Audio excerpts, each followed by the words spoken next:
નમસ્કાર, તમે જોવી રહ્યા છો પ્રકોપ ન્યૂઝ। આજના મુખ્ય સમાચારમાં એસીબીની મોટી સફળતા।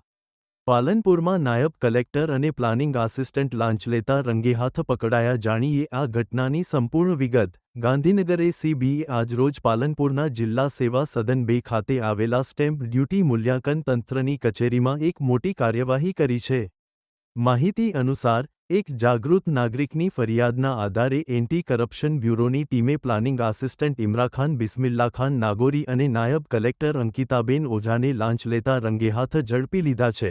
ફરિયાદીના મિત્રના 2 પ્લોટમાં બાંધકામ માટે સ્ટેમ્પ ડ્યુટીમાં રાહત અપાવવા માટે 3 લાખ રૂપિયાની લાંચની માંગણી થઈ હતી। એસીબી દ્વારા યોજાયેલ છટકામાં આરોપી ઇમરાખાને લાંચના નાણાં સ્વીકારી તેને નાયબ કલેક્ટર અંકિતાબેન ઓઝાને સોંપતા ઝડપાયા।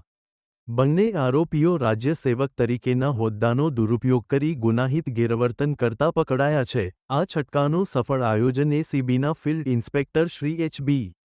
ચાવડા અને મદદનીશ નિયામક શ્રી એ.કે. પરમારના માર્ગદર્શન હેઠળ કરવામાં આવ્યું હતું। આરોપીઓ વિરુદ્ધ કાયદેસર કાર્યવાહી ચાલુ છે। આરોપીઓ પર શાસન દ્વારા વધુ શું પગલાં લેવામાં આવશે? શું આ ગુના પાછળ અન્ય કોઈ પણ સંડોવણી છે? તે અંગે તપાસ ચાલુ છે। વધુ માહિતી માટે જોડાયેલા રહો પ્રકોપ ન્યૂઝ સાથે। Reporting by Jashwant Makwana, Vadgam.